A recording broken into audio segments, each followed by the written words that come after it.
हरभऱ्याच्या भाजीचा सीझन चालू आहे, तर मी बनवते आज हरभऱ्याची भाजी. रेसिपी तुमच्यासोबत पण शेअर करते. कशी वाटली ते नक्की सांगा. मी भाजलेले शेंगदाणे घेतले होते थोडेसे, थोडा लसूण आणि हिरव्या मिरच्या. 1 चमचा तेल घेतलं, ते गरम होऊ दिलं. त्यामध्ये जिरे मोहरी टाकली. जिरे मोहरी पण छान तडतडू दिली आणि त्यामध्ये टाकल्यानंतर ठेचलेला लसूण आणि हिरवी मिरची ती पण छान तडतडू दिली आणि नंतर निवडलेली आणि बारीक कट केलेली हरभऱ्याची भाजी टाकली आणि भाजी पण चांगली परतू दिली. भाजी ना छान परतू द्यायची आणि मग त्यानंतर त्यामध्ये थोडंसं मीठ टाकायचं. भाजी परतू दिली चांगली आणि माझी आजी ना ही भाजी तव्यावर बनवायची. म्हणजे अशा भाज्या असायच्या ना, ज्या रानभाज्या किंवा मग आपल्या अशा शेतातल्या भाज्या, तर आजी त्या भाज्या तव्यावर बनवायची ना, तर खूप छान लागायची, खूप छान चव लागायची. म्हणजे बघा, मीठ टाकायचं आणि मीठ टाकल्यानंतर मी तव्यावरच बनवणार होते, पण मी तव्यावर मिरच्या बनवल्या होत्या, त्यामुळे मग मी ती कढईमध्येच बनवली आणि नंतर परतू द्यायची चांगली आणि त्यामध्ये थोडंसं पाणी टाकून झाकण ठेवून द्यायचं आणि झाकण ठेवून 4-5 मिनिट चांगली शिजू द्यायची आणि मग शिजल्यानंतर त्यात जाडसर शेंगदाण्याचा कूट टाकायचा आणि पुन्हा चांगली परतून घ्यायची. आणि यासोबत मी बनवली होती बाजरीची भाकरी आणि ही हरभऱ्याची भाजी.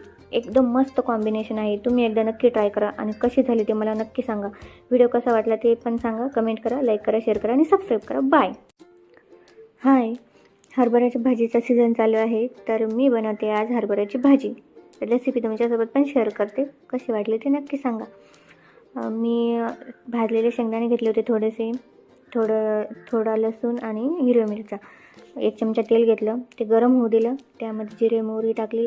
जिरे मोहरी पण छान तडतडू दिली आणि त्यामध्ये टाकल्यानंतर ठेचलेला लसूण आणि हिरवी मिरची ती पण छान तडतडू दिली आणि नंतर निवडलेली आणि बारीक कट केलेली हरभऱ्याची भाजी टाकली आणि भाजी पण चांगली परतू दिली.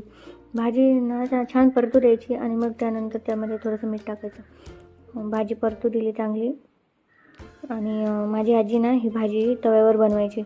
म्हणजे अशा भाज्या असायच्या ना, ज्या रानभाज्या किंवा मग आपल्या अशा शेतातल्या भाज्या, तर आजी त्या भाज्या तव्यावर बनवायची ना, तर खूप छान लागायची, खूप छान चव लागायची.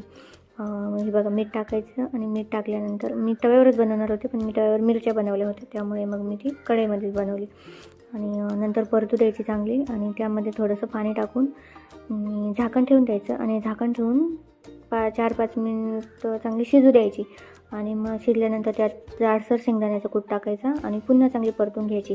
आणि यासोबत मी बनवली होती बाजरीची भाकरी आणि ही हरभऱ्याची भाजी.